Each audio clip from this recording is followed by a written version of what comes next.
Hello everyone, Assalamu alaikum. This is Mariam Sweet from Mariam Sweet blog. Welcome to my new video. আমরা মায়েরা সব সময় টেনশনে থাকি। আমাদের বাচ্চারা ঠিকমতো পুষ্টি পাচ্ছে কিনা, ঠিকমতো বেড়ে উঠছে কিনা, তাদের ঠিকমতো মেধা বিকাশ হচ্ছে কিনা। তাই মায়েদের সব টেনশন গিয়ে পড়ে বাচ্চাদের খাবারের উপরে। বাচ্চাদের খাবার নিয়ে মায়েদের চিন্তা ভাবনার শেষ নেই। আমরা কিছু মায়েরা আছি বাহিরের নামি দামি ব্র্যান্ডের খাবার খাওয়ালেই বুঝি বাচ্চারা ঠিকমতো বিকশিত হবে। তবে আমি বলবো এই ধারণাটি সম্পূর্ণ ভুল।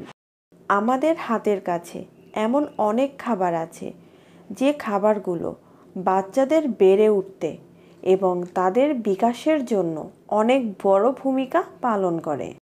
তাই বাচ্চাদের কথা চিন্তা করে এবং মায়েদের টেনশন দূর করার জন্য আজকে নিয়ে আসলাম শীতকালীন সবজি দিয়ে 1 বছর প্লাস বাচ্চাদের জন্য দারুণ স্বাদের পুষ্টিকর সবজি খিচুড়ির রেসিপিটি। এখানে আমি 6 ধরনের সবজি ব্যবহার করেছি।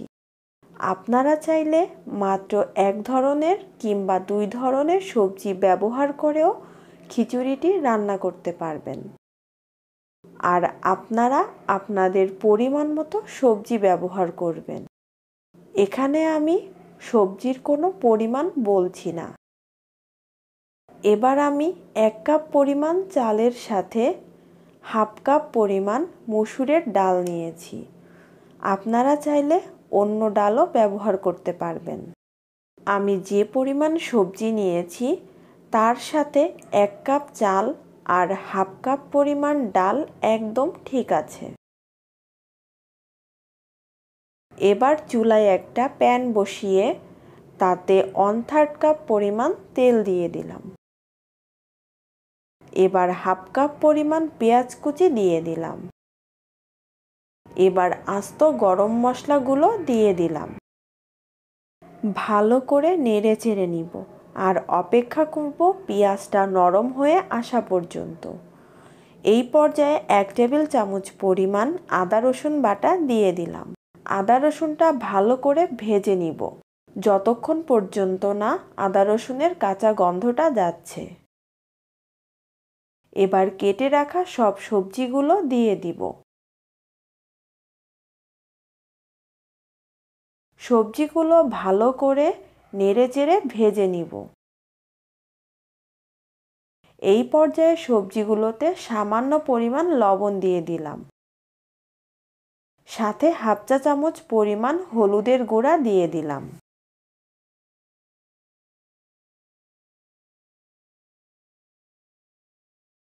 সবজিগুলো একটু ভাজা ভাজা হয়ে এলে আগে থেকে ধুয়ে রাখা চাল ডাল দিয়ে দিলাম। এবার সবজিগুলোর সাথে চাল ডালগুলোকে ভালো করে মিশিয়ে আরও 4 থেকে 5 মিনিটের মতো ভেজে নিব।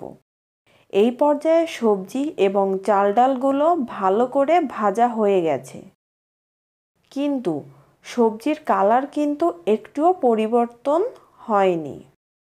এখন খিচুড়িতে পরিমাণ মতো গরম পানি দিয়ে দিলাম। যেহেতু আমি এই খিচুড়িটা পাতলা রান্না করব, সেহেতু পানির পরিমাণটা বাড়িয়ে নিয়েছি।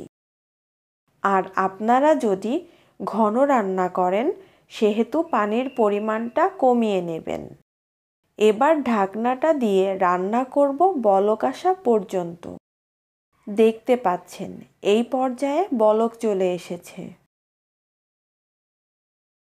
এই পর্যায়ে চুলার আঁচটা কমিয়ে মিডিয়াম টু লোয়ের মাঝামাঝি রেখে অপেক্ষা করব চাল ডাল এবং সবজিগুলো সিদ্ধ হওয়া পর্যন্ত।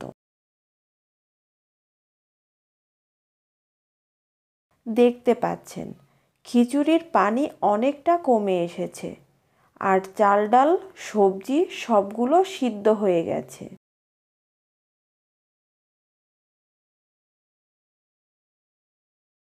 এবার একটা ডাল ঘুটনির সাহায্যে সবগুলোকে ভালো করে ঘুটে নিব। এতে করে সবজি বা চাল ডালের কোনো অংশ আস্ত থাকলে তাও ভেঙে যাবে। আর আমি খিচুড়ির ঘনত্বটা এই পর্যায়ে রাখবো, কারণ খিচুড়ি ঠান্ডা হলে আরও ঘন হয়ে আসবে।